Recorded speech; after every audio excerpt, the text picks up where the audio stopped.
Welcome to PSR news. నేను మీ PS రావు. ఈరోజు మనతో పాటు ఒక స్పెషల్ గెస్ట్ ఉన్నారు. దర్శకుడు అనగానే చలనచిత్రానికి ప్రాణం పోసినటువంటి ఏకైక వ్యక్తి. ఒక సినిమా పాత్రను పోషించి దానికి ప్రాణం పోసి తెర మీదకి తీసుకొచ్చినటువంటి ఒక ఏకైక వ్యక్తి ఎవరు అంటే అది దర్శకుడు. అలాంటి వ్యక్తితో ఇప్పుడు ప్రస్తుతం మనం ఉన్నాం. సార్ నమస్తే. సార్ ఇప్పటి వరకు అంటే గుంటూరు జిల్లాలో ప్రధానంగా చూసుకుంటే ఎన్నో యూనియన్లు ఉన్నాయి, ఎంతోమంది వ్యక్తులు ఉన్నారు. కానీ వీటన్నిటిని తట్టుకొని నిలబడగలిగి మీరు ముందుకు వస్తున్నారు. ఒక మా అనేటటువంటి ఒక టైటిల్ మీద కూడా ఒక వ్యవస్థను నిర్మించారు. అసలు ఆ వ్యవస్థని ఎప్పుడు స్థాపించారు? ఆంధ్రప్రదేశ్ స్టేట్ బైఫర్కేషన్ అవ్వగానే మా అనేది హైదరాబాద్లో ఉండేది ఇంతకుముందు. ఓకే, సరే, హైదరాబాద్లోనే ఎందుకు ఉండాలి, రాష్ట్రం విడిపోయింది కాబట్టి మనకి ఆంధ్రప్రదేశ్లో కూడా ఒక యూనియన్ పెట్టాలి అన్న ఉద్దేశంతో అప్పటి సీఎం చంద్రబాబు నాయుడు గారితో లోగో ఆవిష్కరించి movie artist association Andhra Pradesh 24 crafts and union నేను పెట్టా. పెద్ద పెద్ద సీనియర్లను పెట్టాం. కవిత, అన్నపూర్ణ, అప్పుడు గీతాంజలి, నరసింహరాజు, సీనియర్ ఆర్టిస్టులు అందరినీ పెట్టి నేను యూనియన్ పెట్టా. ఆ యూనియన్ పెట్టింది దేనికంటే ఆంధ్రప్రదేశ్లో చలనచిత్ర పరిశ్రమ అభివృద్ధి కావాలి. సినిమా పరిశ్రమ మద్రాసు నుంచి హైదరాబాద్ కట్టొచ్చిందో హైదరాబాద్ నుంచి అమరావతి కూడా కొంతమేరకు రావాలి అన్న ఉద్దేశంతో మూవీ ఆర్టిస్ట్ అసోసియేషన్ పెట్టాం. అయితే ఈ అసోసియేషన్లో ఎవరికి పడితే వాళ్ళకి మేము కార్డులు ఇవ్వం. సపోజ్ ఒక డైరెక్షన్ చేసేవాడు కార్డు ఇవ్వాలంటే అతను ఎక్కడన్నా ఏ డైరెక్టర్ దగ్గరైనా పనిచేసినట్టు కాగితం తేవాలి. ఒక మేకప్ అసిస్టెంట్ కార్డు ఇవ్వాలంటే అతను అంతకుముందు వాళ్ళ సీనియర్ మేకప్ మెన్ ఎవరు ఉన్నాడో అక్కడ ఏ క్రాఫ్ట్ అయినా ఒకళ్ళు రికమెండ్ చేస్తేనే కార్డు ఇస్తాం. కానీ మామూలుగా అయితే మా ఏపీలో కార్డులు మేము ఇవ్వం. సరే, ఇంతకు ముందు మీరు ఒక ప్రభుత్వ ఉద్యోగిగా పనిచేశారు. పనిచేసి తర్వాత ఈ సినీ రంగంలోకి అడుగుపెట్టినట్టుగా మాకు తెలిసింది. అంటే అసలు దీనినే ఎంచుకోవడానికి ప్రధానమైన కారణం ఏంటి? చిన్నప్పటి నుంచి నాకు నలుగురిలో ఒకళ్ళ బతకటం నాకు ఇష్టం ఉండదు. మా అమ్మటే నలుగురు ఉండటం నాకు ఇష్టం. అదే నేను ఉద్యోగిగా ఉన్నప్పుడు మహా అయితే ఇప్పుడు రిటైర్ అయితే ఓ సబ్ కలెక్టర్ స్థాయికి వెళ్ళి రిటైర్ అయ్యేవాడిని. నేను ఆ రోజున అనుకున్నా నేను ఉద్యోగానికి I'm not fit for government job అనుకున్నాను. ఆ system, the way how they are working, the way how they are presenting, the way how they are standing before the officers, ఇవన్నీ కూడా నాకు కొంచెం ఇబ్బందికరంగా ఉన్నాయి నా ఇండివిజువాలిటీకి. సో ఈ గవర్నమెంట్ ఉద్యోగానికి నేను పనికిరాను అనుకున్నాను.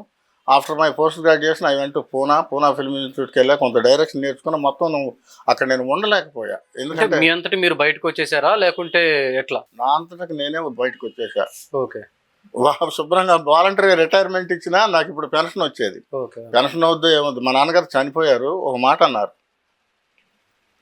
గవర్నమెంట్ ఉద్యోగం ప్రతి నెల పాడుకుంటున్నది జీతం వచ్చుద్దురా, ఎందుకు నువ్వు గవర్నమెంట్ ఉద్యోగాన్ని వదులుకుని సినిమా ఫీల్డ్కి వెళ్తున్నావు, ఎలా నీ భార్య బిడ్డలను పోషిస్తావు అన్నారు ఆయన. అదే క్వశ్చన్ నేను మిమ్మల్ని అడగబోతున్నాను. ఎలా ఒక ప్రభుత్వ ఉద్యోగిగా ఉంటే మీ కుటుంబ పోషణ కానీ అంతా కూడా సక్రమంగా ఉండేది.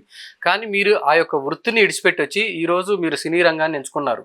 మరి మీ ఫ్యామిలీ పరిస్థితి ఏంటి? రైట్, సముద్రంలో కంటూ దిగినాక ఒడిదుడుకులుండే పడవ ఉంటుంది, సదాటుగా వెళ్ళే ఓడ ఉంటుంది. ఓడ జరుద్ది, ఒడిదుడుకులు ఉండే పడవ కూడా కొంచెం జాగ్రత్త పడితే బయటకు వెళ్తుంది. ఆ ధైర్యం, ఆ నమ్మకం, ఆ విశ్వాసమే నేను ఒడిదుడుకుల్లో ఉన్న పడవలో కావాలని ఎక్కినా నేను గట్టుకు చేరుకున్నాను. ఆంధ్రప్రదేశ్ రాష్ట్రంలో ఇప్పుడు సినిమా దర్శకుడు అంటే దిలీప్ రాజా ఉన్నాడుగా అంటే చాలామంది ఉన్నారు. విజయవాడలో ఉమామహేశ్వరరావు గారు ఉన్నారు. పెద్ద పెద్ద వాళ్ళు చాలామంది ఉన్నారు ఆంధ్రాలో. అంటే సుమారుగా ఎంత కాలం ఏంటో సార్ మీరు ఈ వృత్తిలోకి వచ్చి? 30 years పైన అయి ఉంటుంది. ఏది ఇంతకుముందు ఏదో రేడియో చలనచిత్రం చేశారన్నారు కదా? First I started my career from stage. నేను 7వ తరగతి చదివేటప్పుడు వాపస్ అని ఒక నాటికేశాను. ఓకే, అప్పుడు నుంచి పుట్టింది ఈ పుండు సినిమా అనేది. అప్పుడు నాటకంలో నుంచి ఇంటర్మీడియట్ ఆ స్థాయికి వచ్చేసరికి కాస్త రంగస్థలం, తర్వాత అట్లా కొన్ని నాటకాల్లో పిల్లాడు క్యారెక్టర్లు ఇచ్చేవాడు, చేసేవాడిని. ఆ తర్వాత అప్పుడు రేడియో వచ్చింది. రేడియో అంటే ప్రతి ఆదివారం కంపల్సరీగా 1 గంట నాటకం వచ్చేది. అప్పుడు టీవీలు లేవు. కంపల్సరీగా ఆదివారం నాడు ఆ నాటకం వినేవాళ్ళు. సరే, దాంట్లోకి ఎందుకు వెళ్ళకూడదు మనం అని చెప్పని రేడియోకి వెళ్ళాను. నేను రేడియోకి వెళ్ళినాక నేను అందులో దాదాపుగా రేడియోలో నేను పుట్టినట్లు లెక్క. రేడియోకి ఒక ఆర్టిస్ట్కి వెళ్ళా. తర్వాత అక్కడే నేను బి గ్రేడ్ నుంచి ఏ గ్రేడ్కి వెళ్ళా. అక్కడే నేను ఏ గ్రేడ్ నుంచి టాప్కి వెళ్ళిపోయి డైరెక్టర్ని అయ్యా. మేము వచ్చే ముందు నేను అక్కడి నుంచి వచ్చాను కాబట్టి విమర్శించకూడదు. ఓకే. విపరీతమైన కులతత్వం ఉండేది ఆకాశవాణిలో. ఓకే. ఒక ఆయన ఉన్నాడు, పేరు చెప్పను. మమ్మల్ని చూసి వీళ్ళు నాటకాలు వేస్తారట, మేము చూడాలట, ఎంత కర్మ పట్టినదయ్యా ఆకాశవాణికి అన్నాడు. నా మాడ్యులేషన్ అంటే ఆయన ఎవరో మీకు గుర్తొస్తుంది. కాబట్టి ఇలాంటి విమర్శలు తట్టుకున్నా. అయితే నేను ఇప్పుడు కూడా ఉందా సార్ ప్రజెంట్? అసలు ప్రజెంట్ రేడియోనే లేదు. అట్లా కాదు, మీ సినీ దర్శకత్వంలో ఇంతకు ముందు మీరు అన్నట్టుగా ఆ ఫీలింగ్ ఉంది కదా, ఇప్పుడు కూడా అదే మెయింటైన్ అవుతుందా? సమాజం బతుకుతుంది కులం మీద, రాజకీయం బతుకుతుంది కులం మీద, ప్రపంచం బతుకుతుంది కులం మీద, ప్రభుత్వం బ్రతుకుతుంది కులం మీద. So it never dies. Okay. అంటే ఇప్పటి వరకు మీరు టీవీలో తీసినటువంటి మూవీస్ ఏవైనాయో, మీకు బాగా నచ్చిన సినిమాలు కావచ్చు, మీరు తీసిన వీటిలలో కొంచెం లైక్ చేసే కానీ ఆ స్క్రిప్ట్ కానీ అదంతా కూడా నచ్చినవి ఉంటాయి కదా, వాటిలలో ప్రధానమైనది ఏముంది? ఫస్ట్ నేను తీసిన కాలింగ్ బెల్ అండి. నేను యాక్చువల్గా ఆర్టిస్ట్ని కావాలని వెళ్ళా. ఓకే. నా ఫ్రెండ్ ఆనంద్ అని అమెరికాలో ఉంటాడు. వాడు హైదరాబాద్లో ఉన్న ఒక పేరు చెప్పలేను, ఒక నిర్మాతకి చెప్పి నా ఫ్రెండ్ వస్తున్నాడు, వాడికి ఒక క్యారెక్టర్ అని అన్నాడు. అప్పుడు ఎన్టీ రామారావు గారి సినిమాలో నెంబర్ 1, టీవీలో నెంబర్ 1 ధర్మారావు సుబ్రహ్మణ్యం గారు. ఓకే. ఝాన్సీ అని ఇంకొక అమ్మాయి ఉండేది, ఆవిడ నెంబర్ 1 ఆర్టిస్ట్. ఈ యాంకర్ ఝాన్సీ గారు కాదు, అప్పుడు ఝాన్సీ గారు అని ఇంకొక ఆర్టిస్ట్ ఉండేది. వాళ్ళిద్దరితో ఒక సీరియల్ తీస్తున్నారు, దాని పేరు ఒక్క క్షణం ఆగండి. అది తీస్తుంటే మేకప్ వేసుకున్నాం, ఎందుకంటే నేను మర్చిపోలేని విషయం, అది ప్రేక్షకులందరికీ చెప్పాల్సిన విషయం. పట్టుదల ఉంటే మనం ఎక్కడికైనా వెళ్ళగలం అని చెప్పుకోవడానికి నా మనసులో ఉన్న నిజాలని ఇవాళ బయటకు తీస్తున్నా. కొన్ని చెప్పుకుంటాం, కొన్ని చెప్పుకోం. అది ఎందుకు చెప్పాల్సి వచ్చిందంటే ఆ వ్యక్తి అనేవాడు లేకపోతే నేను ఈ రోజు డైరెక్టర్ అయ్యేవాడే కాదు. మాకు ఒక వ్యక్తి పేరు చెప్పను, అతను అసిస్టెంట్ డైరెక్టర్, హీరో హోండా ఉండేది. ధర్మారావు సుబ్రహ్మణ్యం గారికి, ఝాన్సీ గారికి, నాకు ముగ్గురికి మేకప్ వేశారు. వాళ్ళిద్దరిని వచ్చి కారులో ఎక్కించుకెళ్ళారు. నన్ను వదిలిపెట్టారు. నేను అసిస్టెంట్ డైరెక్టర్ గారిని అడిగా, సార్ నన్ను కూడా లొకేషన్లో తీసుకెళ్తారా, మేకప్ వేయించుకుని ఉన్నాను, చెమట కారుతుంది అన్న. అతను ఒక లుక్ వేసి నాతో, ఇలా మేము ఆర్టిస్టులను తీసుకెళ్లే వాళ్ళకి కనపడుతున్నామా, మూసుకుని నడుచుకుంటూ రాడదాకా అన్నాడు. Same word. ఆ సీన్ వర్క్ చేశాను నేను. వెంటనే రూమ్లోకి వెళ్ళిపోయి మేకప్ తుడిచేసుకున్నా. నేను అసలు వేషం వేయకూడదు, నేనే డైరెక్టర్ని అవ్వాలి అనుకున్నాను. ఓకే. అసలు నా వల్ల కాదు ఇది. అతను చిన్న అసిస్టెంట్ డైరెక్టర్, నన్ను ఇంత తోలనాడి మాట్లాడాడు, కాబట్టి నేనే ఎందుకు డైరెక్టర్ని కాకూడదు అనుకున్నా. ఇక వెంటనే డైరెక్టర్ అవ్వటానికి ప్రయత్నం మొదలేశాను. ఒక ఎమ్మెల్యే గారు, ఆమె లేడీ ఎమ్మెల్యే, అప్పుడు అధికారంలో ఉన్న ఎమ్మెల్యే, ఆ ఎమ్మెల్యే గారు నా దగ్గర స్టోరీలు ఉన్నాయని చెప్పించుకుని ఆర్టిస్ట్ కాదండి మీరే దీన్ని డైరెక్షన్ చేయండి అన్నారు. అప్పుడు కాలింగ్ బెల్ అనే టైటిల్, ఫస్ట్ కాలింగ్ బెల్ అనే ఎపిసోడ్ నేను చేశా. ఎవరెవరితో, ధర్మారావు సుబ్రహ్మణ్యం గారు, ఆయన చనిపోయాడు, సుబ్బరాయ శర్మ గారు, పెద్ద పెద్ద ఆర్టిస్టులతో చేశా. దాంట్లో ఒక క్యారెక్టర్ ఉంది, వాడు వెస్ట్రన్ బెగ్గర్, అడుక్కోవటం కూడా. ఇంటికి ఎవరైనా ఇంటికి వెళ్ళాలంటే మామూలు ఇళ్ళకి వెళ్ళాడు, ఒక మాదిరి డైనింగ్ టేబుల్, కాస్త ఏసీ గీసి, కాస్త ఒక పెద్ద లుక్ ఉన్న ఇంటికి వెళ్తాడు. ఓ ఎమ్మటే చైర్ తీసుకుని వెళ్తాడు, చైర్ ముందు వేసుకుని ఇంగ్లీష్లోనే అడుక్కుంటాడు. Mummy hungry mummy, water mummy, can you provide chicken mummy, at least fries mummy అని అడుగుతుంటాడు. ఇది ఒక టైప్ బెగ్గింగ్. ఇది మాది రిలీజ్ అయింది. నేను అంతకుముందు నాకు అలవాటు నెక్కరో బన్నీ నేసి తిరగటం. నేను రైల్లో ఎప్పుడన్నా నెక్కరో బన్నీ నేసుకెళ్తుంటే నన్ను చూసి మమ్మే అంటున్నారు జనం. అమ్మ బాగా పాటిందిరా ఇది అనుకున్నా. ఆ తర్వాత ఇదే వర్షంతో బాబు మోహన్ గారితో సినిమా తీశారు. ఏది, ఆయన కూడా ఇలాంటి క్యారెక్టరే, సేమ్ ఇదే క్యారెక్టర్, ఇలాంటి క్యారెక్టర్నే చేయించారు. అఫ్ కోర్స్ కొన్ని కంపారిజన్స్ ఉన్నా, ఒక క్యారెక్టర్ మూలం ఉంటే ఆ క్యారెక్టర్ 10 క్యారెక్టర్ సినిమా అది మీదే, నాదే, నేనే చేసింది. ఆ తర్వాత నేను దూరదర్శన్లో ఎన్ని ఎపిసోడ్లు చేశానో నాకైతే గుర్తులేదు. దూరదర్శన్లో నేను చాలా పై స్థాయికి వచ్చా. ఒక విధంగా చెప్పాలంటే నన్ను ఎంకరేజ్ చేశారు. చేసిన వాళ్ళల్లో శైలజ సుమన్ గారు, ఎందుకంటే ఎంకరేజ్ చేసిన వాళ్ళు వదలకూడదు. ఆ రోజున అసిస్టెంట్ డైరెక్టర్ గారు నన్ను చీప్ పోవయా, మేము ఆర్టిస్టులు తీసుకెళ్లే వాళ్ళకి కనపడుతున్నావా, మూసుకుని నడుచుకుంటూ వెళ్ళి అన్నాడే. ఆ మాట కానీ అతను నన్ను అనకపోతే నేను డైరెక్టర్ అయ్యేవాడిని కాదు, వేషాలు వేసుకుంటా ఉండేవాడిని. అతను అని నాకు ఇప్పుడు అతను కనపడితే దండేద్దామని ఉంది నాకు. సార్ నేను మీ వల్లే డైరెక్టర్ అయ్యాను సార్ అని చెబుదామని ఉంది. ఆ తర్వాత నేను డైరెక్టర్ అయిన తర్వాత నన్ను అడిగాడు, సార్ మీ దగ్గర అసిస్టెంట్కి చేస్తానని. దండం పెట్టా, వద్దండి నేను మిమ్మల్ని అసిస్టెంట్గా చూడలేను, కావాలంటే నా దగ్గర 4 లెటర్స్ ఉన్నాయి సింగిల్ ఎపిసోడ్స్, ఒక ఎపిసోడ్ మీరు చేసుకోండి అని చెప్పా.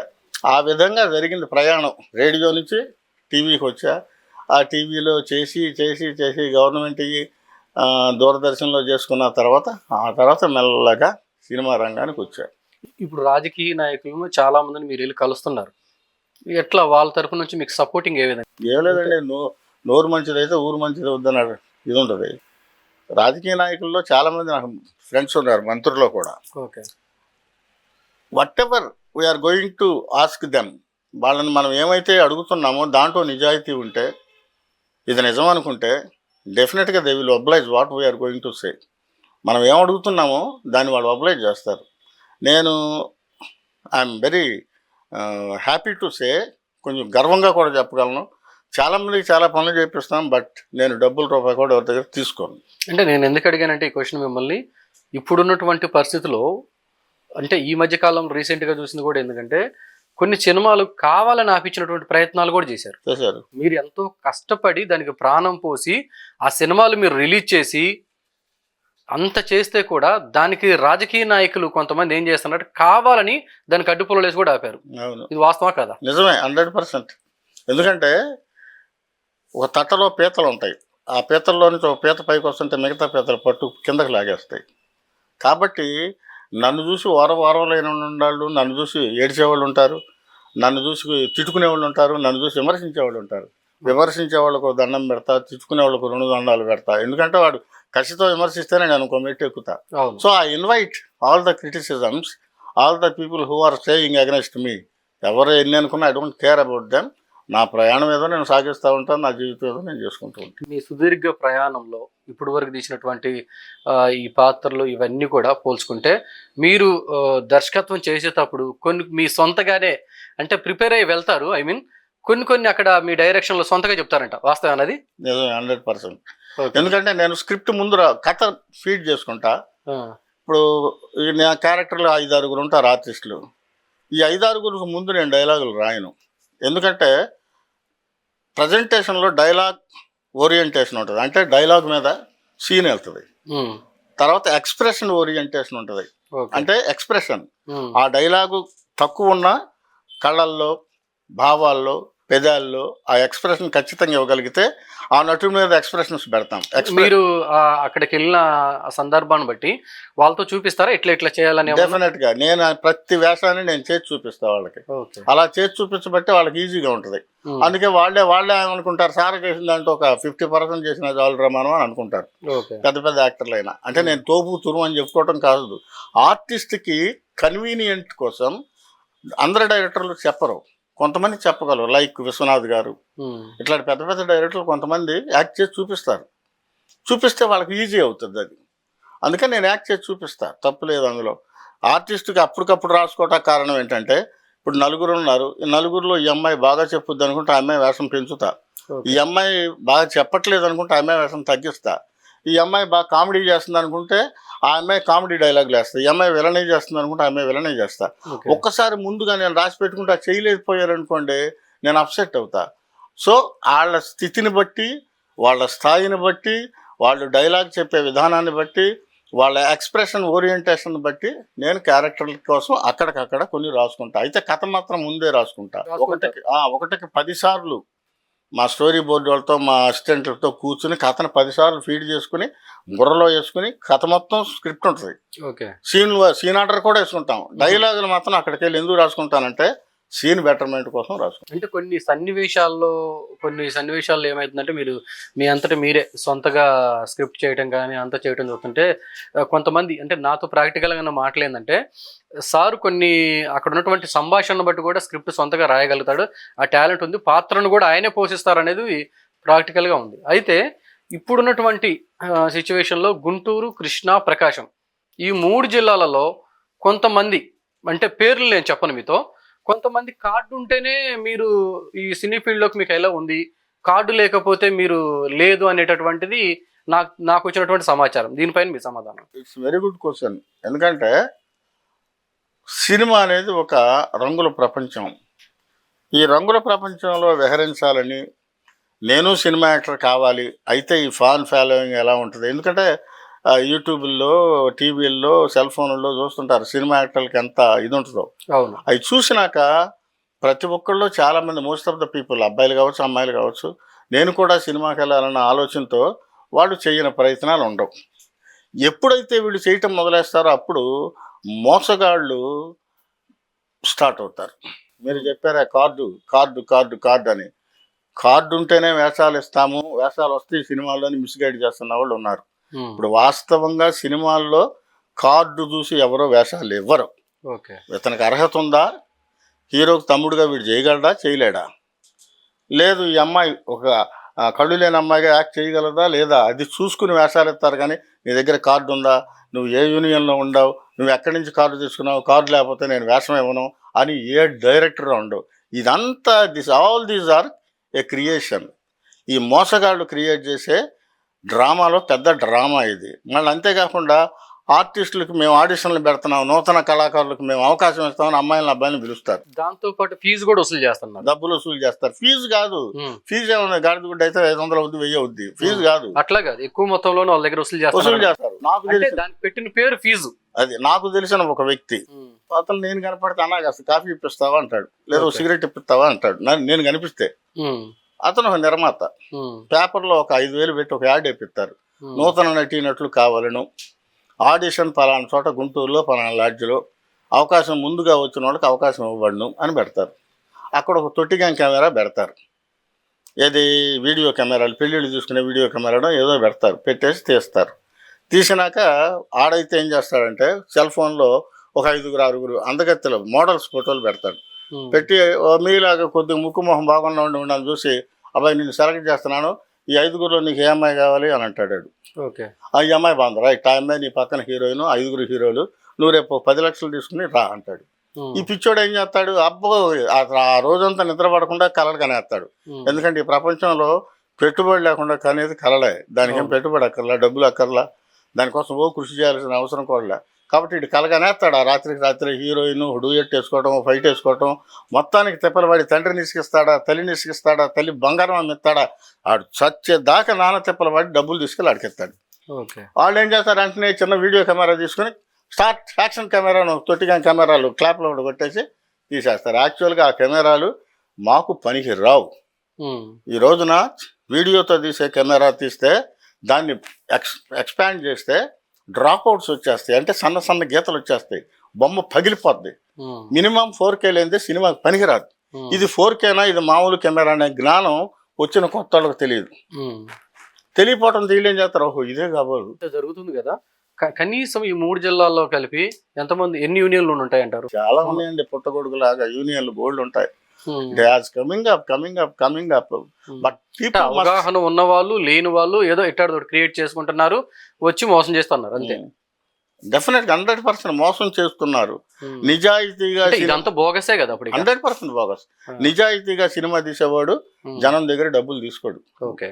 వీలైతే వాడే డబ్బులు ఇస్తాడు. ఇప్పుడు మేము ఉన్నాం, మా సినిమాలో వేషం వేస్తుంటే ఆ అమ్మాయికి తగ్గ స్థాయిని బట్టి టీవీ ఆర్టిస్ట్ అయితే టీవీ రెమ్యునరేషన్, సినిమా ఆర్టిస్ట్ అయితే టీవీ, లేదు కొత్త అమ్మాయి అయితే క్యారెక్టర్ ఇచ్చేసి ఛార్జీలకు ఇచ్చి పంపించేస్తాం. కానీ నువ్వు ఇంత చెయ్యి అని చెప్పి సినిమా తీసి అన్నం తినేవాడు ఎవడు డబ్బులు వసూలు చేయడు. నేనే కాదు, ఏ డైరెక్టర్ గారు కూడా డబ్బులు వసూలు చేయరు. ఇలా ఎవరైతే ఫ్రాడ్స్ చేస్తారో, ఎవరైతే ప్రజల మీద, ప్రజల బలహీనతని ఆసరాగా చేసుకుని డబ్బులు వసూలు చేయాలనుకుంటారో, those people only will do all these cheatings and all these corruptions. So I am requesting all of the people who are watching through this channel, మీకు సినిమాలో అవకాశం కావాలి అనుకుంటే సరైన డైరెక్టర్ దగ్గరికి వెళ్ళండి, మీ అర్హత చూపించండి. వాళ్ళ అవకాశం ఉంటే ఆ క్యారెక్టర్ సూటబిలిటీ ఉంటే ఇస్తారు. కానీ ఈ ఆడిషన్ల పేరుతో వీళ్ళ దగ్గరికి వెళ్ళి మోసపోయి, మీరు మోసగించబడి, కొంతమంది అమ్మాయిలు అయితే భయంకరంగా మోసగించబడతారు. నా దగ్గర కుప్పలు తెప్పలుగా నాకు ఫోన్లు వస్తుంటాయి, సార్ ఇట్లా జరిగిందని. మీ కర్మ అమ్మ, అంతకన్నా ఏం చేయగలం అని చెప్తా. సో ఇక్కడి నుంచి అన్న జాగ్రత్తగా ఉండండి, ఆడిషన్లకు వెళ్ళబాకండి. నిజంగా డైరెక్టర్ ఎవరన్నా పెద్ద డైరెక్టర్ ఉంటే ఆయన దగ్గరికి వెళ్ళి మీ పెర్ఫార్మెన్స్ చూపించండి, నచ్చితే ఆయనే వేషం ఇస్తాడు. ఆడిషన్కి వెళ్ళి డబ్బులు ఇచ్చేసి, లేకపోతే కార్డు ఉంటేనే వేషం ఇస్తారంట, నాకు కార్డు కావాలని అడగబాకండి. Card is not criteria, degree is not criteria, మీలో ఎక్స్ప్రెషనే క్రెడిట్ ఏరియా. మీలో డైలాగ్ చెప్పే శక్తి క్రెడిటీరియా. ఈ 2 క్రెడిటీరియా ఉంటే సినిమా రెగ్యులర్గా తీసే డైరెక్టర్ల దగ్గరికి వెళ్ళండి.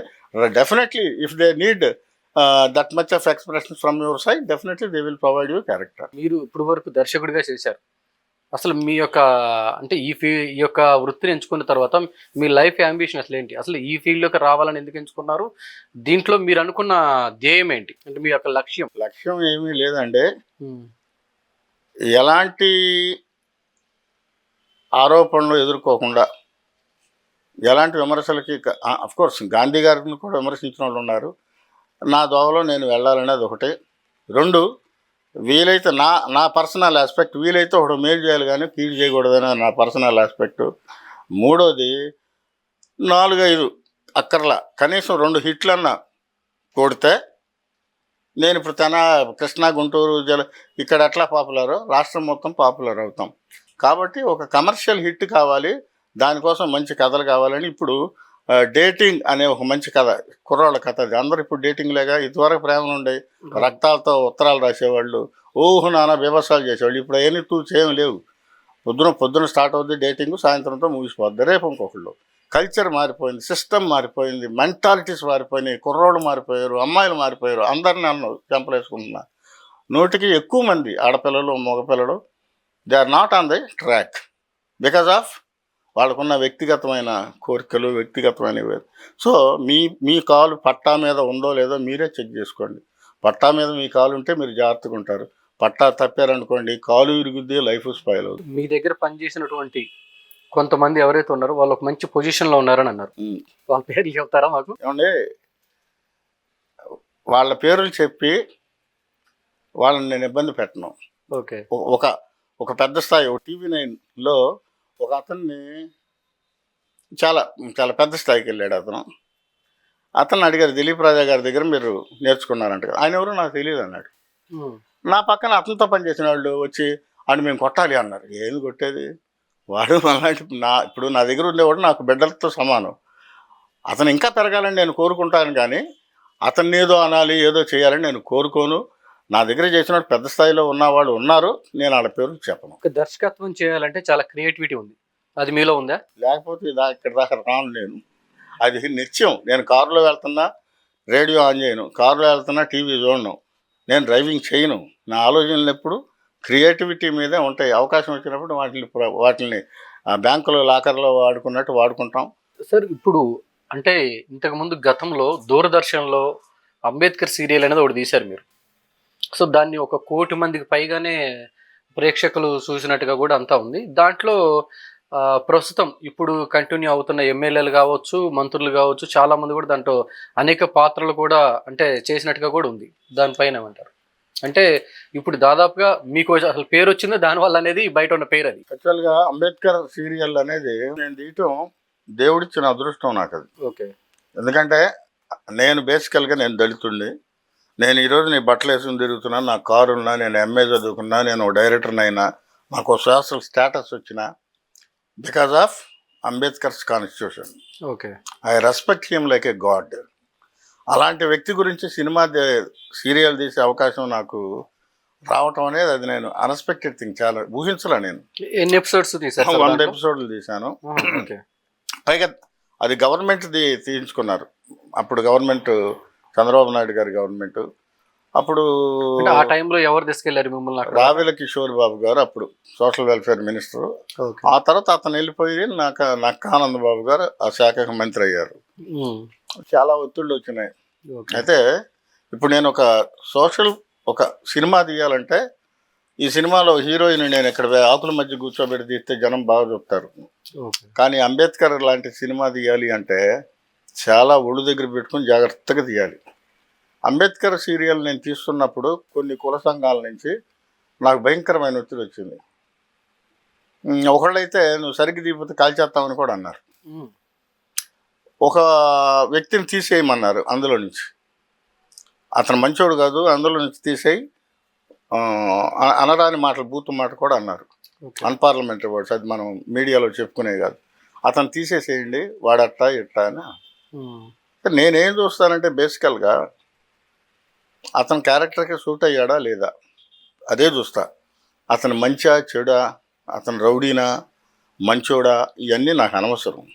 నేను అనుకున్న క్యారెక్టర్కి అతను సూట్ కాదా అనుకున్నా.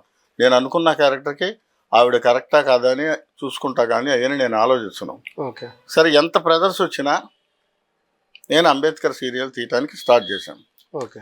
స్టార్ట్ చేస్తూ ఓ రోజు నేను అనుకున్న రీతిగా ఇప్పుడు తెలుగుదేశంలో ఉన్న politburo member Varla Ramaiah garu నాకు కంటి పడ్డారు. ఓకే. ఒకసారి అటు చూశాను నేను ఆయన.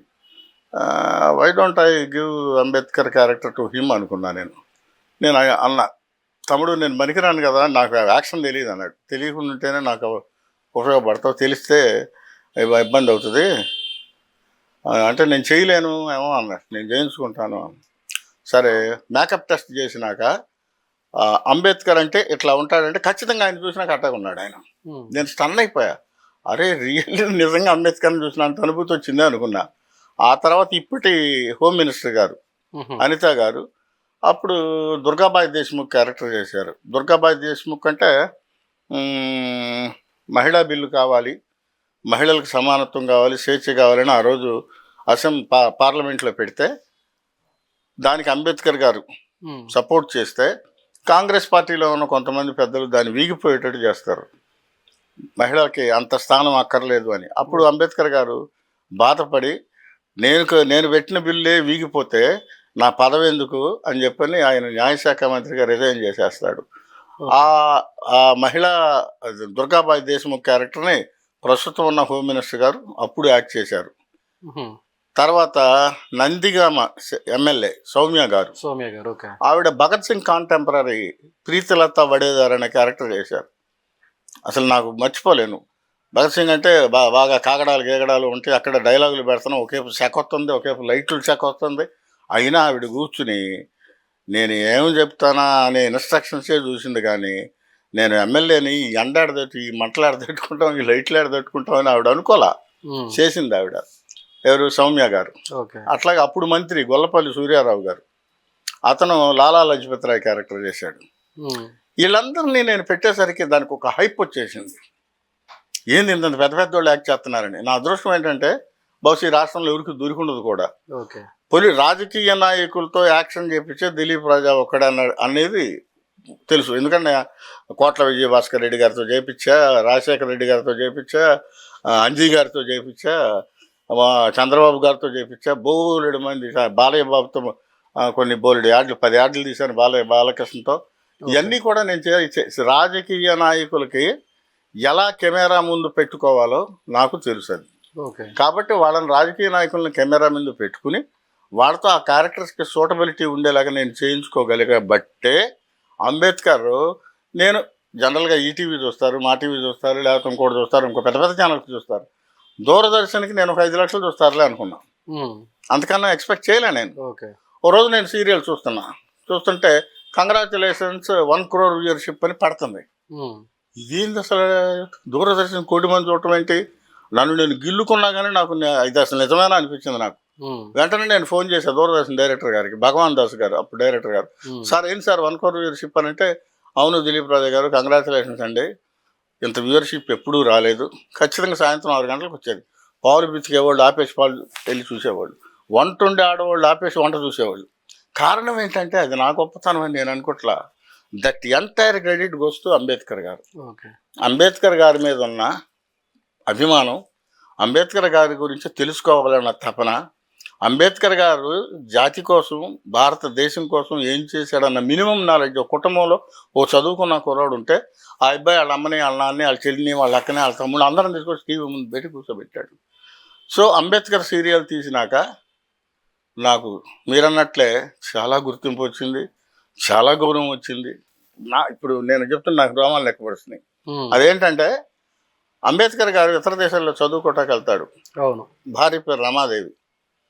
ఆ రమాదేవి కొడుకుకు బాగాలేదు అని చెప్పని అనారోగ్యంతో ఉన్నాడు అంటే ఆయన అక్కడి నుంచి రాలేని పరిస్థితి, కొడుకు కూడా చచ్చిపోతాడు. ఆ తర్వాత ఎప్పుడో వస్తాడు. వచ్చినాక అప్పుడు లేవు, విమానాలు లేవు. ఓడ దగ్గరికి వెళ్తారు రిసీవ్ చేసుకోవడానికి. వెళ్ళినాక ఆవిడ రమాదేవి గారు, అంబేద్కర్ భార్య గారు ఇలా కప్పుకొని వెళ్తారు ఓడరేవుకి. చూసి, ఏంటి రమా అసలే ఉమ్మదం చేస్తుంటే ఏంటి నువ్వు కప్పుకుని వచ్చావంటే చలి చలిగా ఉందండి అందుకని కప్పుకున్నాను. ఇది కప్పుకుని ఉంటుంది. తర్వాత ఆయనకి వేసిన శాలువా ఏదో ఉంటే అది కప్పుకుని ఉంటాం. సరే ఆ రోజుల్లో ఇంటికి రాగానే కాళ్ళు చేతులు కడుక్కుని ఇంట్లోకి వెళ్ళేవాళ్ళు, అది అలవాటు. సరే అంబేద్కర్ గారు కాళ్ళు చేయి కడుక్కుని ఇంట్లోకి వెళ్తాడు. ఇంట్లోకి వెళ్ళినాక కాస్త కాఫీ కాసి తీసుకుని ఆయన ఎట్లాగ ఏదో కుర్చీలో కూర్చుంటే ఇచ్చి వెళ్తుంటే ఆ కుర్చీకి ఉన్న మూల చెక్క తగిలి ఆ పైట ఎట్లా కొంచెం ఎట్లా వస్తుంది చీర కొంగు వచ్చేసరికి అది కిందకి వెళ్ళిపోద్ది. వెళ్ళేసరికి ఇదంతా చినిగిపోయి ఉంటుంది. కొన్ని సన్నివేశాలు తీస్తుంటే నేను ఒక డైరెక్టర్ని అని కూడా తెలిసి, ఇది నటన అని తెలిసి, ఇక్కడ లైట్లు ఉన్నాయని తెలిసి కూడా నాకు నేను కళ్ళమ్మటే నీళ్లు తెచ్చుకున్న ఇన్సిడెంట్లు అంబేద్కర్ చేసేటప్పుడు నేను అనుభవించాను. ఆ అనుభవించిందే నాకు ఇప్పుడు గుర్తొచ్చింది. ఆ అంబేద్కర్ గారు ఏంటిది అన్నప్పుడు జాకెట్ అంతా చినిగిపోయి ఉంటే ఆవిడ అంటది, మీరు పంపించే డబ్బులు పిల్లలకి చాలలేదండి, పర్లేదులేండి, కానీ మీ గౌరవాన్ని నింపడానికి ఎవరో కప్పిన శాలువా నా సిగ్గు దాచుకోవడానికి కూడా ఉపయోగపడింది వాళ్ళ అని చెప్పని అంటది. ఆ ఇన్సిడెంట్ చూస్తూ నేను ఇందాకెల్లా ఎమోషనల్ అయ్యాను, సేమ్ ఆయన కూడా అలాగే ఫీల్ అయ్యారు. ఫీల్ అయ్యి స్టాప్ అని చూసినారు. సరే ఇంత ఇంపాక్ట్గా ఎందుకు చూడగలిగానంటే నాకు కష్టం తెలుసు, కష్టాల్లో నుంచి వచ్చా, విమర్శల్లో నుంచి వచ్చా, అవమానాల్లో నుంచి వచ్చా, ఇవన్నీ నాకు తెలుసు. కాబట్టి ఒక పేద కుటుంబంలో వాళ్ళు అంబేద్కర్ గారు ఒక చదువుకోటానికి ఒక చోట ఉంటే ఆయన ఆ నైట్ తీసి అవతల బాడేసేస్తాడు. ఏది బట్టలు, నువ్వు మహర్ కులస్తుడు, అక్కడ మహర్ అంటారు దళితుల్ని, నువ్వు మహర్ జాతి వాడివి, మా ఆశ్రమంలో ఎందుకున్నావు, మా సత్రంలో అని చెప్పి రాత్రి ఇసిరేస్తాడు. అతను పొద్దున్నే వెళ్తానంటాడు, ఏం కుదరదని పంపించేస్తాడు. ఒక బరోడా మహారాజు దగ్గర అకౌంట్స్ చుట్టానికి బాగా చదువుకున్నవాడు అని అకౌంట్స్ చుట్టానికి పెడతారు. అక్కడ జవాన్ అంటాడు, ఈ ఫైల్ తీసుకెళ్ళి అక్కడ పెట్టంటే, ఏంటి నువ్వు ముట్టుకున్న ఫైల్ నేను ముట్టుకోవాలా, ముట్టుకోను అడబెట్టు అని చెప్పి 2 కర్రలు తీసుకొచ్చి ఈ ఫైల్ ఇదైతే ఆ కర్రని పట్టుకుని అది తీసుకెళ్ళాడు అక్కడ పెట్టేవాడు. ప్రపంచం మొత్తంలో అంబేద్కర్ గారు అంత చదువుకున్న వాళ్ళు 3 ఉన్నారు. అంత మేధావి, అంత రాజ్యాంగాన్ని రాసిన ఒక శక్తివంతుడు. అలాంటి ఆయనకి ఎన్నో కష్టాలు పడితే మనం ఎంత అనుకున్నా, నేను పడ్డ కష్టాలు అంబేద్కర్ గారు పడిన కష్టాలు 0 కింద రాకాలి. ఇప్పుడు ఈ పాత్రలో అంబేద్కర్ సీరియల్లో మన గుంటూరు సంబంధించిన వాళ్ళు ఎవరైనా ఉన్నారా సార్? చాలా మంది ఉన్నారండి. గుంటూరులో వాళ్ళు కూడా చాలా మంది వచ్చారు. నేను నథింగ్ ఆడిషన్లు ఏం పెట్టలేదు. ఎవరో గుంటూరులో చాలా మంది వచ్చారు. ఎందుకంటే వరలరామయ్య గారు అంబేద్కర్తో వేసేటప్పుడు నాకు ఫోన్ వచ్చింది, సరిగ్గా తీయకపోతే నేను కాల్ చేస్తామని ఫోన్ వచ్చింది. వాళ్ళు ఎవరో చెప్పకూడదులేండి. ఆ తర్వాత నేను ఆ రోజు ఏమన్నానంటే, అంటే అప్పుడు చంద్రబాబు నాయుడు గారిని కలిశారు కదా మీరు, కలిసా అప్పుడు పార్టీ అధికారంలో ఉన్నా కానీ మళ్ళీ మీకు అట్లా కాల్స్ వచ్చాయా? బయట వాళ్ళు విమర్శించే వాళ్ళు ఉంటారు కదా, పార్టీ వాళ్ళు కాదు, వాళ్ళు బయట వ్యక్తులు. అంటే అంబేద్కర్ గారిని మీద గౌరవించే వాళ్ళు, అంబేద్కర్ గారంటే ఇష్టపడే వాళ్ళు కొంతమంది ఉంటారు. వాళ్ళు నన్ను భయపెట్టారు బాగా. సరిగ్గా లేకపోతే నేను ఊరుకొని కాల్ చేస్తా ఉన్నారు. నేను ఒకటే అన్న, బ్రదర్ అయిపోయినాక మొత్తం చూడండి, ఎక్కడైనా బాగాపోతే అప్పుడు కాల్ చేయండి అని చెప్పారు. తర్వాత ఇది అయిపోయినాక 100 రోజుల ఫంక్షన్ గవర్నమెంట్ పెట్టారు తెనాల్లో. పెట్టినప్పుడు మేకప్ రూమ్లోకి ఎవరో ఒక అతను వచ్చాడని మా ఆర్టిస్ట్లో ఒక అమ్మాయి వచ్చి, సార్ ఎవరో ఒక ఆయన ఉన్నాడు మిమ్మల్ని కలుస్తాడంటాను. స్టేజ్ మీద ఉన్నా నేను, నాతో పాటు ఒక 4 మంత్రులు ఉన్నారు స్టేజ్ మీద 100 రోజుల వేడుకల్లో. ఇంకా ఆయన వెళ్ళిపోవాలంటే 1 నిమిషం రండి సార్ అంటే వెళ్ళారు. ఎవరైతే నన్ను కాల్ చేస్తామన్నారో ఆ వ్యక్తే అతను. ఆ రోజున ఫోన్ చేసి కాల్ చేస్తానన్న నేనే ఈరోజు దండం పెట్టి వెళ్తున్నా. కొన్ని సన్నివేశాలు చూస్తా నా కళ్ళల్లో నీళ్లు వచ్చినాయి. వాట్సాప్ భయ అన్నాడు, వెళ్ళిపోయాడు. సో నాకు నేను దండలు వేయించుకోను, శాలువలు గప్పించుకోను. ఎవరైనా దండలు వేస్తానంటే నేను దూకెళ్ళిపోతా. ఎందుకంటే నాకు పొగిడించుకోవటం, ఈ శాలువాలు దండలు వేయించుకోవటం నాకు చిరాకు. అంటే వేయించుకునే వాళ్ళని నేనేమంటలా, దయచేసి క్షమించాలి, ఇదేంటి పెద్ద తోపుగాడిలాగా నేను శాలువాలు వేయించుకొని అంటున్నాడని అనుకోవద్దు. నా సిద్ధాంతం అది. నేనేం సాధించలే. ఇంకా నా జాతిలో ఆడవాళ్ళు ఈ రోజుకు చెంబులు తీసుకుని రోడ్ల మీదకి వెళ్తున్నారు. కారోడు వస్తే లెగవాలి, బస్సోడు వస్తే లెగవాలి, సైకిలోడు వస్తే లెగవాలి. ఆ స్థాయిలో ఉంటే నేనేదో పగలు తీశానని చెప్పని దండలు వేయించుకోవడం, శాలువాలు వేయించుకోవడం దానికి నాకు వ్యతిరేకం, నేను వెయ్యను. కానీ మీరు సాధించలేదు అంటున్నారు, కానీ అంబేద్కర్ సీరియల్తో ఆల్రెడీ మీరు సాధించారు. ఇప్పుడు ఎందుకంటే ఒక సామాన్య మనిషికి అంబేద్కర్ సీరియల్ తీయడం అనేది ఆషామాషా అయిన విషయం కాదు.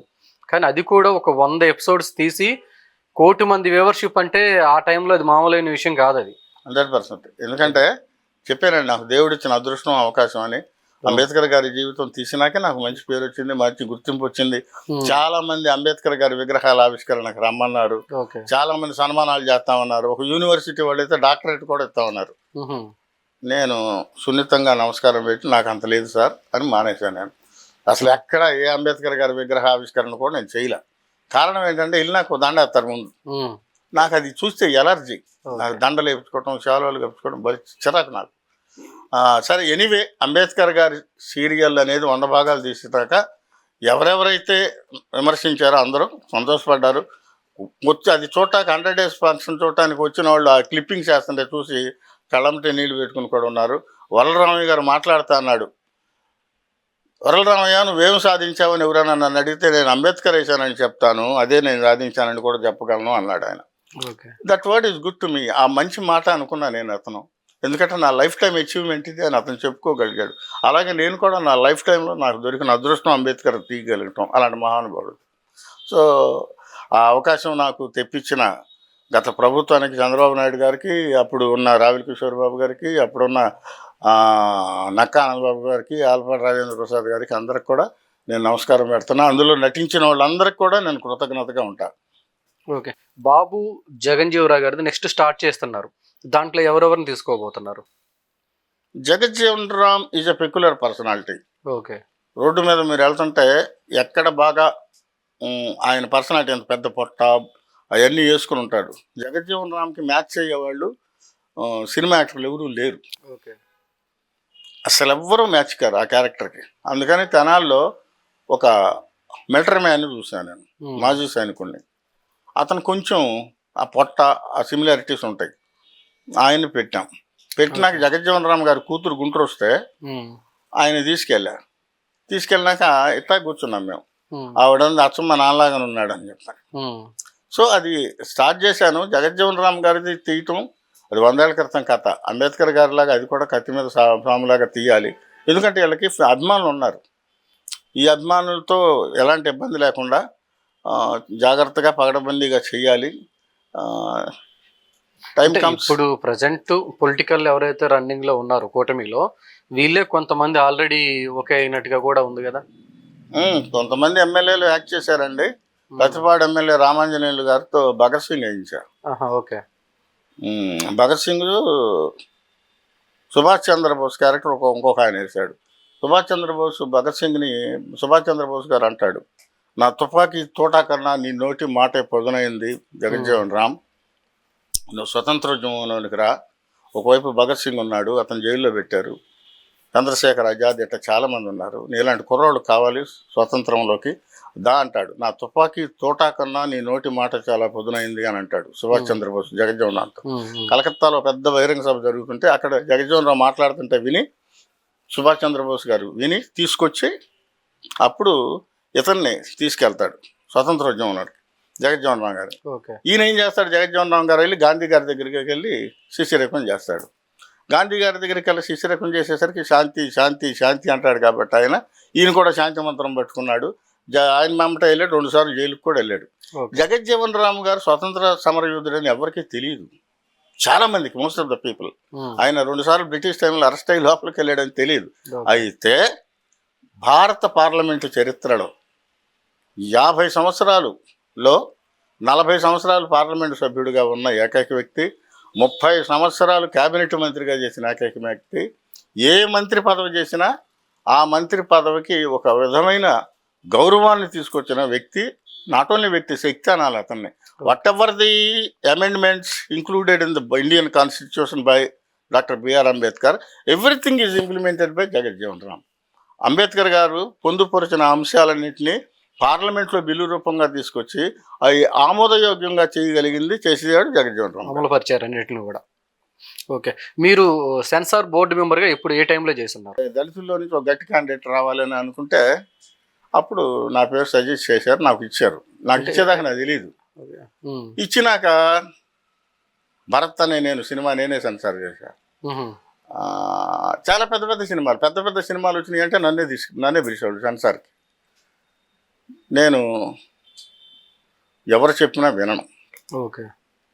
అసలు ఇదిగో ఈ సినిమాలో ఇదిగో ఇంత 5 నిమిషాల సీన్ కట్ చేశారంట, సాయంత్రాన్ని మీ ఇంటికి ఒక 10 లక్షలు పంపిస్తాం, ఆ 5 నిమిషాలు పెట్టండి అని అంటే నేను లోపలికి వెళ్ళి 6 నిమిషాలు కట్ చేసేవాడిని. నేను అస్సలు as per Indian constitution education and health must be provided on free of cost అని అంబేద్కర్ గారు రాజ్యాంగంలో పొందుపరిచి ఉన్నారు. విద్య, వైద్యం రెండు భారతదేశంలో ఉన్న వాళ్ళకు ఉచితంగా కల్పించాలి అని. But now the system has totally changed. Residentials వచ్చేసినాయి. రిక్షా అబ్బాయి కూడా గవర్నమెంట్ స్కూల్కి పంపట్లా, అవును, ఇంగ్లీష్ మీడియానికి పంపుతున్నాడు. ప్రతి ఒక్కళ్ళు ఇంగ్లీష్ మీడియం అని. నేనేమి ఇంగ్లీష్ మీడియంలో చదువుకుని ఎంఏ చదివాను. అంబేద్కర్ గారు ఏమి ఇంగ్లీష్ మీడియంలో చదువుకుని అన్ని డిగ్రీలు సంపాదించుకున్నాడు. ఇక్కడ ఇంగ్లీష్ మీడియమా తెలుగు మీడియం అనేది కాదు, చదువుకోవాలన్న కసి ఉండాలి, చదువే మనకి అండగా ఉండాలని అనుకుంటే వాడు ఏ మీడియం అన్నా వెళ్ళిపోతాడు. ఓకే. సెన్సార్ బోర్డు మెంబర్గా నన్ను మళ్ళీ 2వ టర్మ్ ఉండమన్నారు. ఓకే. ఇక్కడ చెప్పాల్సింది ఒక విషయం ఉంది. ఒక ప్రముఖ నిర్మాత దిలీప్ రాజా ఉంటే నా సినిమాలు సెన్సార్కి పెట్టొద్దు, అతను కట్ చేస్తాడు, ఎవడు చెప్పినా విండో అని ఇట్లా అన్నాడు. ఇది అతని వాయిస్, మీరు గుర్తు చేసుకుంటే అతను ఎవరో తెలుస్తుంది. అంటే మా ఆర్ఓ ఉంటాడు, అంటే ఆర్ఓ అంటే రీజనల్ ఆఫీసర్. స్టేట్ సెన్సార్ బోర్డులో చాలామంది ఉంటారు మెంబర్స్. నేను సెంట్రల్ బోర్డు. ఈ స్టేట్లో 2 ఆడవాళ్ళు 2 మగవాళ్ళు ఉంటారు ప్రతి బోర్డులో. వీళ్ళు 3 ఓకే చేస్తే ఆ సినిమాకి సెన్సార్ ఇచ్చేస్తారు. ఇద్దరు పడ్డప్పుడు అప్పుడు నా దగ్గరికి వచ్చింది. దాన్ని నేను సంతకం పెట్టి ఇస్తేనే సినిమా రిలీజ్ అవుతుంది. అలాంటి మంచి బాధ్యతలో ఉన్నప్పుడు నేను చాలా కరెక్ట్గా ఉండాలి అనుకునేవాడిని. కరెక్ట్గా ఉన్నాను. ఆ తర్వాత 2వసారి కూడా ఉండమని నన్ను అడిగారు. ఓ దండం పెట్టేసి మానేసి. ఆ టైంలో ఎవరు సార్ మిమ్మల్ని రెఫరెన్స్ ఇచ్చింది అప్పుడు? ఆ టైంలో వెంకయ్య నాయుడు గారు, ఎడ్లపాటి రఘునాథ్ బాబు గారు, వాళ్ళందరూ నాకు సపోర్ట్గా నిలిచారు. వాళ్ళ వల్ల నాకు ఎంతో మంది పేర్లు వచ్చి ఉంటాయి కదా ఆ టైంలో. బోల్డ్ మంది. మా బహుశా ఫిల్టర్ చేసి కేంద్ర సెన్సార్ బోర్డు మెంబర్ అయింది బహుశా నేను ఇక్కడనేమో భారతదేశంలో నాకు తెలిసి. సెంట్రల్ బోర్డు, స్టేట్ బోర్డులో చాలా మంది ఉంటారు, అది అన్ని కులాల వాళ్ళు ఉంటారు. నాకు అవకాశం వచ్చింది, దానికి న్యాయం చేశారని నేను అనుకుంటున్నా. నేను ఎవరి మాట వినలేదు, ఎవరు చెప్పినా కత్తెరకి నా పొదును నేను తగ్గించలేదు. ఇది మంచిది కాదు. భార్య, భర్త, బిడ్డల్ని పెట్టుకుని సినిమా చూడాలి, అంతేగాని చూడలేని సీన్ వచ్చినప్పుడు మొగుడు పెళ్ళాన్ని ఎక్కడ చూసి చెడిపోద్దానని గబక్కనట్ట కిందకి లేచి కర్చీఫ్ తీసుకున్నట్టు ఉంగి ఆమెకు అడ్డం వచ్చే పరిస్థితులు ఉండకూడదు. సినిమాని ధైర్యంగా చూడగలగాలి, సినిమాని నిజాయితీతో చూడగలగాలి. సినిమా అయినా అబ్బాయి, భార్య అయినా, భర్త అయినా, బిడ్డలైనా చూడగలిగేలా సినిమా ఉండాలి. అలా సినిమా తీయాలని నేను కోరుకుంటా. అయితే ఈ పద్ధతులు మారిపోయినాయి. ఇవాళ సినిమా అంటే టోటల్ కమర్షియాలిటీ. హీరోయిన్ అంటే అరబెత్త వేసుకునేది బట్టలని ఆలోచిస్తున్నారు తప్పితే ఈ అమ్మాయి డైలాగ్ చెప్పుద్దా, ఈ అమ్మాయి ఎక్స్ప్రెషన్ ఇవ్వగలదా అని అనుకోరు.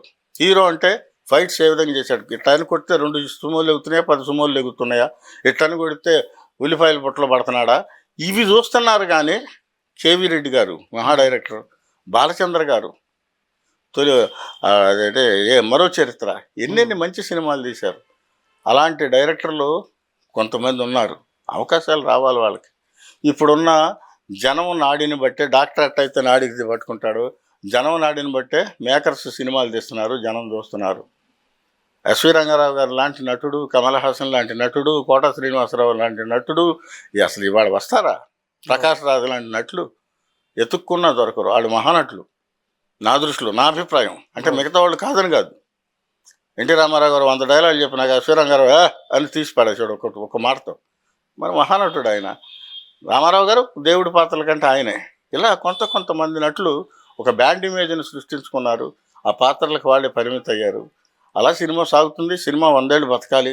సినిమా రిక్షా వాడికైనా, టాటా వాడికైనా, ఇంకో కంపెనీ వాడికైనా వినోదాన్ని కల్పించే దిశలో ఉండాలి. కానీ సినిమాలో కాలుష్యం ఉండకూడదు, సినిమాలో కల్తీ ఉండకూడదు, సినిమా సమాజాన్ని చెడగొట్టేలా ఉండకూడదు, సినిమా వల్ల అబ్బాయిలు అమ్మాయిలు చెడిపోకూడదు అనేది నా వ్యక్తిగత అభిప్రాయం. ఫైనల్గా యువతీ యువకులకు ఎలాంటి సందేశం ఇవ్వాలని కోరుకుంటున్నారు? సందేశాలు ఇచ్చేంత పెద్దోడిని కాదు కానీ అంటే లేదు అంటే మీ యొక్క జీవితంలో మీరు ఎన్నో ఒడిదుడుకులు ఎదుర్కొన్నారు కదా, డెఫినెట్లీ. ఎందుకంటే దాన్నే మా యొక్క ప్రేక్షకులకు చెప్పండి. ఎందుకంటే ఒడిదుడుకులు చూసా, కష్టాలు చూసా, కన్నీళ్లు చూసా, అవమానాలు చూసా.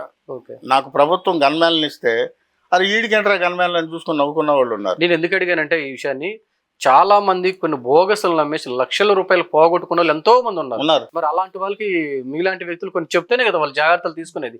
మీలాంటి వాళ్ళు చెప్పకపోతే వాళ్ళ ఇంకా దాన్ని ఆ కామా పెట్టకుండా అది పొడుగుతూనే ఉంటది. అవును. అలాంటి దానికి ఒక పులి స్టాప్ పెట్టి మీరు ఆఫ్ చేయాలి దాన్ని. నేను సిస్టమ్ని మార్చేంత శక్తి నాకు లేదండి.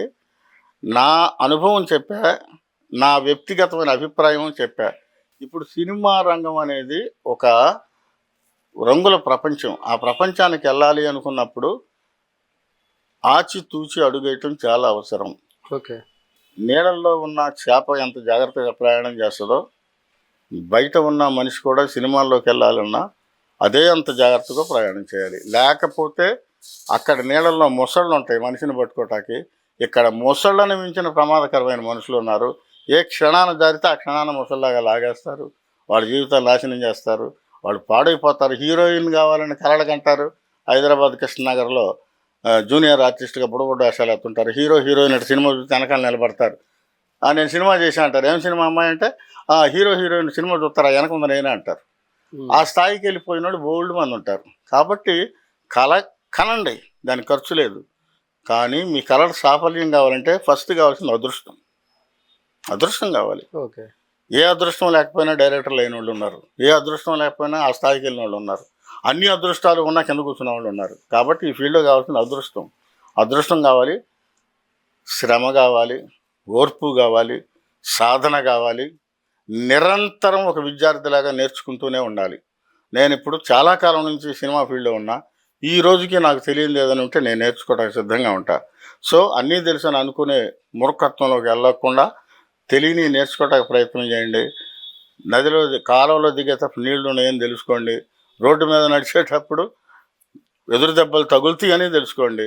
ఎండలో వెళ్ళేటప్పుడు గొడుగు పెట్టుకోండి, వానలో వెళ్ళేటప్పుడు గొడుగు పెట్టుకోండి. మీ జాగ్రత్తలు మీరు తీసుకుంటే మీరు అనుకున్న ఎంపిక చేసుకున్న రంగంలోకి మీరు వెళ్ళటానికి అవకాశం ఉంది. ఇప్పటి వరకు చూసినటువంటి మొత్తాన్ని గమనించినట్లయితే ఒక దర్శకుడిగా ఏ విధంగా సినిమాని తీయాలి, ఏ విధంగా ఆ పాత్రను పోషించాలి, ఆ పాత్రకి ఏ విధంగా ప్రాణం పోస్తే దాన్ని ప్రేక్షకులు చూస్తారన్నటువంటి అనేకమైనటువంటి విషయాల పట్ల, అనేకమైనటువంటి దానికి సంబంధించినటువంటి అనేక విషయాల గురించి కూడా క్లుప్తంగా ఇప్పటి వరకు మనతో ఉన్నటువంటి మరి దిలీప్ రాజా గారు దానికి సంబంధించినటువంటి పూర్తి వివరణ అయితే ఇచ్చారు. అయితే ఒక యువకులు ఈ రోజు ఉన్నటువంటి సినిమా రంగంలో ముందుకు వెళ్ళాలంటే ఎలాంటి గైడ్లైన్స్ అవసరము, ఒక వ్యక్తి సినిమా రంగంలోకి వెళ్ళాలంటే డబ్బే ప్రాముఖ్యత కాదు, అతనికి కావాల్సింది అతని దగ్గర ఉన్నటువంటి టాలెంట్, అదేవిధంగా అతను ఆ పాత్రకి సూట్ అవుతాడా లేదా అనేటటువంటి ప్రధానమైన అంశం అది. కానీ ఈ రోజు ఉన్నటువంటి యువత ఇలాంటి వీటికి అలవాటు పడిపోతున్నారు. అదేవిధంగా దీంట్లో చాలా మంది అంటే కొంతమంది బోగస్ అంటే నకిలీ వ్యక్తులు కొంతమంది డైరెక్టర్లుగా వచ్చి ఇప్పటికీ కూడా కొంతమంది దగ్గర అంటే ఎవరైతే ఈ సినిమా ఫీల్డ్లో ఎవరైతే కసిగా ఇంట్రెస్ట్గా పనిచేయాలనేటువంటి ఆలోచన విధానంతో ముందుకు వస్తారో వారందరినీ అంటే వాళ్ళ దగ్గర ఉన్నటువంటి టాలెంట్ని క్యాచ్ చేసుకోవటమో లేకపోతే వాళ్ళ దగ్గర ఉన్నటువంటి అమాయకత్వాన్ని క్యాచ్ చేసుకొని చాలామంది కూడా వాళ్ళ దగ్గర నుంచి డబ్బులు నిలువు దోపిడీ చేసి వారిని మోసం చేస్తున్న పరిస్థితి ఎక్కువగా కూడా ఉంది. కానీ చాలా వరకు ఇప్పటి వరకు గుంటూరు, ప్రకాశం, కృష్ణా జిల్లాలో ఇది ప్రధానంగా కనబడుతున్నటువంటి చర్చ. అయితే ఇలాంటి అన్నిటికీ కూడా ఫుల్ స్టాప్ పెట్టే రోజు అతి త్వరలోనే ఉందని చెప్పేసి అని కూడా చెప్పుకోవచ్చు. ఇప్పటి వరకు చూసినటువంటి యువతకి ఎలాంటి సందేశం అవసరమో అలాంటి సందేశాన్ని మన దిలీప్ రాజా గారు చాలా వరకు కూడా అందించారు. ఇలాంటి ఇంట్రెస్ట్ స్టోరీస్తో మళ్ళీ కలుసుకుందాం. అంతవరకు చూస్తూ ఉండండి PSR న్యూస్.